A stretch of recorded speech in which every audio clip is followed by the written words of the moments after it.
থাকলে সত্যি বদ্ধ পাগল হয়ে যাব। পাগল হতে বেশি দেরি আমার আর নেই, যদি আমি এখানে একভাবে থাকি। সবাইকে জানাই শুভ সকাল। তো সকাল সকাল একটা ছোট্ট ব্লগ নিয়ে তোমাদের সামনে চলে আসলাম। তো সকালবেলা কাজকর্ম টুকটাক সেরে এই যে খাটের উপর আবার আসলাম ছেলেকে ডাকার জন্য।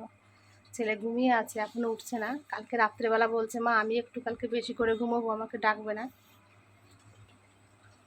তো তার জন্য একটু লেট করছে আর কি, 7:30 বাজে। অন্যদিন সকাল সকাল উঠে যায়, আগের তুলনায় অনেকটা সকালে ওঠে। আমি তো যখন তোমাদের দাদাভাই ছিল কাজ থেকে বাড়িতে এসে দেখছি দুই বাপ বেটা শুয়ে থাকে। তো এখন আমার শোনা অনেক সকালেই ঘুম থেকে উঠে যায়। তো আজকে একটু দেরি হয়ে গেছে আর কি। আর আমি কালকে সারা রাত বলতে গেলে ঘুমোতেই পারিনি, কারণ এত পরিমাণে মাথা যন্ত্রণা করছে। কালকে সাবু কলা খেয়েছি, ওই সাবু কলা খেয়ে গ্যাস হয়ে গেছে। গ্যাস হওয়ার পর অতিরিক্ত মাথা যন্ত্রণা, রাত্রেবেলা সারা রাত যন্ত্রণা করছে। সকালবেলা উঠে কি করব, নবরত্ন তেল বেশি করে মাখলাম মাথায়, এখনও কমেনি মাথা যন্ত্রণা। ভাবছি বিছানাটা পরিষ্কার করে তারপরে যাবো স্নান করতে। সকালে স্নান করলে শ্বাসকষ্ট হয়, দেখো এখনও কথা বলছি কেমন অসুবিধা। তাই মাথা যন্ত্রণা করছে না, একটু স্নান করলে হয়তো দেখি মনে হয় কম হতে পারে। তো সেজন্যই যাব। তারপর কালকে একাদশী ছিলাম, আজকে পারণ, তো ওই জন্য একটু স্নান করে নিতেই হবে আজকে। বিশেষ করে মাথা যন্ত্রণার জন্যই স্নান করব। তো যাই, ছেলেটা উঠে গেছে, এখন বিছানাটা পরিষ্কার করে তারপর স্নান করতে যাব। এই সকালবেলা স্নান করে আসলাম, তো ঠাকুর ঘরেও গেছিলাম একটু। আর এদিকে ছেলেও চলে গেছে পড়তে। আমাদের আজকে যেহেতু পারণ, ছেলে সকালবেলা পড়তে চলে গেছে। মায়ের এদিকে রান্না হয়নি, তো একটু তুলসীর পাতার জল খেয়ে উপোস ভঙ্গ করে তারপর পড়তে গেছে। কি করবে আর এদিকে যে মা এখন রাধা গোবিন্দকে ভোগ লাগাবে। সকালবেলা রান্না বান্না করেছে।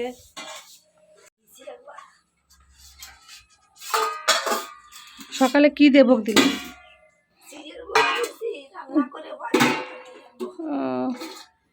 ওই চিড়ে প্রসাদ রাখলে তোমাদের জন্য হয়ে যেত। ওই প্রসাদ রাখলে আমাদের উপোস তখন ভঙ্গ হয়ে যেত। কত দেরি হয়ে গেল।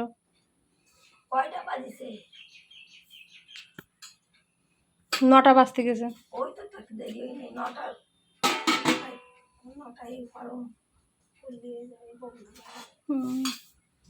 আজকে কি কি রান্না করলে রাধা গোবিন্দর জন্য? শাক করেছি,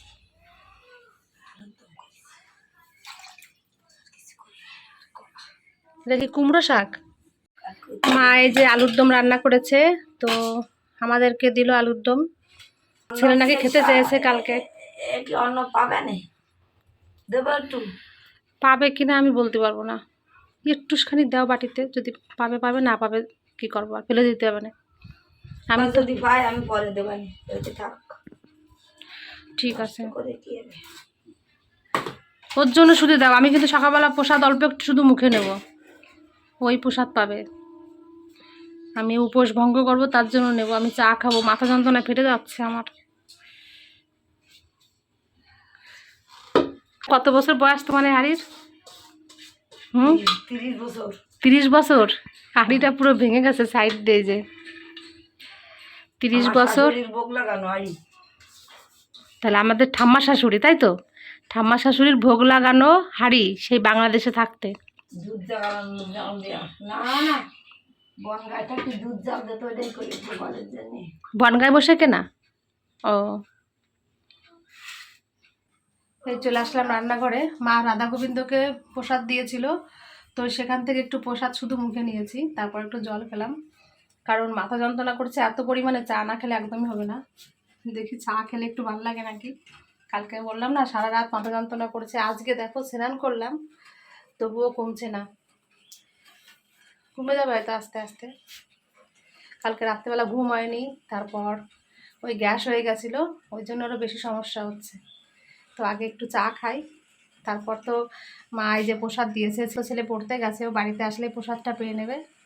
তারপর আমি দুপুরবেলা রান্না বান্না করব। এখন আগে একটু চা খাই। এই যে আমার সোনা এক্ষুনি পড়ে বাড়িতে আসলো, তো ওকে এখন ভাত দেবো খেতে। সকালে একটু তুলসীর পাতার জল খেয়ে গেছিলো পড়তে। ও আগে যেখানে টিউশনি পড়তো তো সেই স্যারগুলো ওকে ডেকেছে, মানে টিউশনি পড়ার জন্য আর কি, অঙ্ক টঙ্ক দেখিয়ে দেবে, তো তার জন্য গেছিলো। তো এই বাড়িতে আসলো এখন ভাত দিই খেতে। এই ছেলে পড়ে আসলো, তো ওর জন্য যে ভাত নিয়ে আসলাম, আলুর দম দিয়ে ভাত খাবে। কুমড়ো শাক রান্না করেছিল মা, তো কুমড়ো শাক খাবে না, তো আলুর দম দিয়ে ভাত মেখে দিচ্ছি, তাই ওকে এখন খাইয়ে দিচ্ছি। ও নাকি কালকে আলুর দম খেতে চেয়েছে আমার শাশুড়ি মায়ের কাছে, তো সেই জন্য মা সকালবেলা আলুর দম রান্না করেছে। আলুর দম কেমন হয়েছে বা? ভালো হয়েছে খেতে? হ্যাঁ, ভালো হয়েছে বলে খেতে আলুর দম। তো আমার ছেলের কিন্তু অনেক সৌভাগ্য এই দিক দিয়ে আর কি, যে ওর ঠাম্মার হাতের রান্না কিংবা ওর ঠাম্মার ভালোবাসা অনেক পায়। কারণ আমাদের ভাগ্যে সেটা কোনোদিন ছিল না, আমার ঠাম্মা কোনোদিন আমি চোখেও দেখিনি।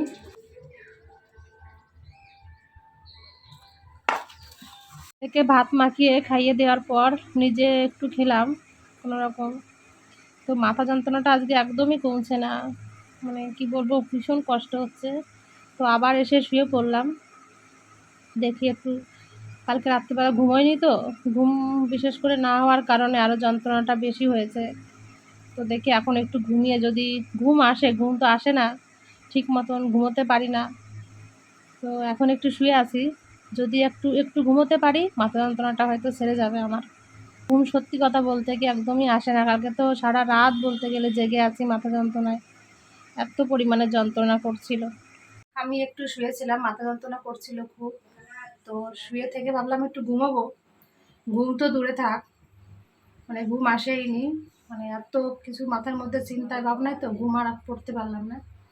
তারপরে যাবার রান্নাঘরে আসলাম, এই যে ভাত বসিয়েছি এখানে, আর এখানে এই যে একটু মানে মুগের ডাল রান্না করলাম আর আলু ভাজা করব, এইগুলোই এখন রান্না করছি।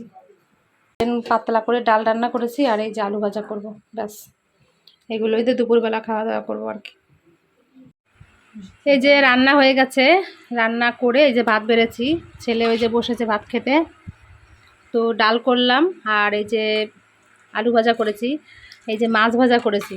ছেলে আর এখন নিরামিষ খাবেই না, বলছে মা আমাকে মাছ ভেজে দাও, আমি মাছ ভাজা খাবো। আজকে 3-4 দিন ধরে একভাবে নিরামিষ খাচ্ছে, ওরা আর পাচ্ছে না, তো সেজন্য এই যে বাধ্য হয়ে মাছ ভাজতে হলো, এখন এই মাছ ভাজাতে খাবে। বাচ্চা মানুষ ও আর কত নিরামিষ খাবে, খুব রাগারাগি করছিল, আমি আর খেতে পাচ্ছি না, শুধু ডাল আলু ভাজা খাচ্ছি এরকম বলেই যাচ্ছে। তো ঘরে মাছ রাখা ছিল, আমি রেখেছিলাম মাছ 2-3 দিন আগে, তো সেই মাছ এই যে ভাজা করে দিলাম, এখন তাই খাবে। ছোট মানুষ ঘরে থাকলে নিরামিষ খাওয়ার আসে না, মাছ মাংস খেতেই হবে, কিচ্ছু করার নেই। আর ওর জন্য যদি মাছ মাংস রান্না করি তো আমাকেও খেতে হবে, কিচ্ছু করার নেই। একার জন্য আবার কি করবে? ওই একাদশীর আগের দিন একটু মাছ খাবো না, আর একাদশীর দিন পারবো, ব্যাস এটাই হবে, আর কি করা যাবে, কিচ্ছু করার নেই, খেয়ে দিয়ে যা হয় হবে।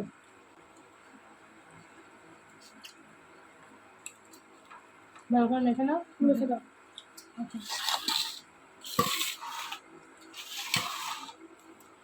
আলু ভাজা মাখাবো না, আলু ভাজা মাখাবো না, শুধু ডাল দিয়ে মাখাবো।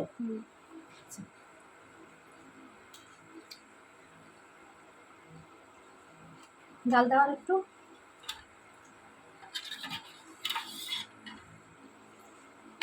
দেখ ডালটা খুব সুন্দর হয়েছে খেতে। ওইভাবে ডাল দেয় না, উল্টোভাবে হাত দিয়ে দেয় না ডাল। হাত দিও না হয়ে যাবে, অনেক ডাল হয়েছে। দেখো ডালটা খুব ভালো হয়েছে খেতে। এই খাওয়া দাওয়া করে ছেলে আর আমি দুজন খেলাম, খেয়ে দিয়ে আবার এই যে মশারির ভিতর বসলাম। তো আমি কি বলবো, তোমাদের এখানে থাকলে সত্যি বড্ড পাগল হয়ে যাবে। পাগল হতে বেশি দেরি আমার আর নেই, যদি আমি এখানে একভাবে থাকি। কারণ এখানে কারোর বাড়িতে তো যাই না, প্রথমত কথা, সবাই যে যার কাজ নিয়ে ব্যস্ত থাকে, কার কাছে যাব। আর ওই রাস্তাতে টুকটুক করে একটু হাঁটতে হবে এই আর কি, কোনো রকম। তবু বাইরে যে একটু বসবো কি একটু হাঁটাচলা করব, মশার কামড় খেয়ে খেয়ে পুরো শেষ করে দিচ্ছি। এত পরিমাণে মশার মানে বেড়েছে না, কি বলবো, বাইরে বিন্দু বসা যায় না, এতটা মশা। এই যে মশারির ভিতরে আছে, একটা মশা কামড়াচ্ছে। তো এরকম একটা ব্যাপার। তাই ভাবছি যে এখানে যে সারাদিন তোমাদের দাদাভাইয়ের কথা এত মনে পড়ে, সারাদিন তো কোথাও যায় না, আর এত মনে পড়ে ওর কথা,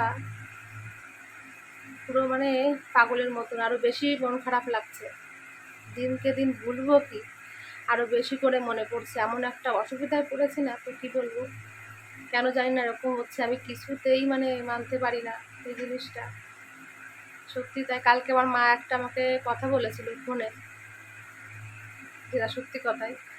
মা বলছে বিষ্ণু এতদিন ধরে তো রোগে ভুগেছে, কত বছর ধরে তো রোগে ভুগেছে, তাও তোর এত কষ্ট হচ্ছে, তাও তুই ওকে ভুলতে পারছিস না, মানতে পারছিস না। কত লোক আছে হুট করে মারা যায়, যদি বিষ্ণু আজকে হুট করে মারা যেত, তাহলে তুই তো মনে হয় সঙ্গে সঙ্গে মনে হয় নিজেই মরে যেতিস, নিজে সুইসাইড করতিস। আমার মা কালকে আমাকে এরকম করে বলছে। তো আমি কি বলবো বলো, আমার কষ্ট হচ্ছে, আমি কিছুতেই মানতে পারছি না। মানার চেষ্টা আমি বহুবার করছি, কিন্তু এই যে ঘরের ভিতর, সারাক্ষণ এই ঘরের ভিতর থাকতো, আমিও কোথাও বেরোতাম না, সারাদিন এই ঘরের ভিতরে যা খাই না খাই একসঙ্গে কথা বলা, সমস্ত কিছু ঘরের ভিতর। তো ওই জন্য আরও বাবার বাড়ি থেকে এখানে এসে আরও বেশি মন খারাপ লাগছে। বাবার বাড়ি তবুও আমি আশেপাশে যেতাম মায়ের সঙ্গে, এখানে ওখানে একটু যেতাম, লোকজন এসে কথা বলতো, তবুও মনটা একটু ঠিক থাকতো। কিন্তু এখানে পুরো আরও বেশি খারাপ হচ্ছে আমার, মানে ভীষণ সত্যি কষ্ট হচ্ছে আমার, মানে বদ্ধ পাগলের মতন হয়ে যাচ্ছি আমি এখন। আমার শাশুড়ি কালকে অনেক কথা বলেছে, যারা সত্যি কথা, তবুও যেন মানতে পারি না আমি, তবুও মানতে গেলে কষ্ট হচ্ছে, এই হচ্ছে আমার অবস্থা। তো কী করবো বলো, আমি কোথায় যাব, কোনো জায়গায় আমি একটু শান্তি পাচ্ছি না, ওকে ছাড়া আমি একদম শান্তি পাচ্ছি না, শুচ্ছি না, সবসময় ওই ঘুম তো আসে না, ওরকম করে চেয়ে চেয়ে থাকি কী হচ্ছে, ওর কথা শুধু চিন্তা করেই যাচ্ছে। এতভাবে চিন্তা করব না, কিন্তু কী করবো, ঘরের ভিতর কোথাও তো যাই না, কারোর সঙ্গে কথা বলি না, ওই চিন্তাতে এমনি আসবে। খুব একটা বিপদের মধ্যে পড়ে গেছি আমি, কিছুতেই যেন মানতেই পারছি না আমি।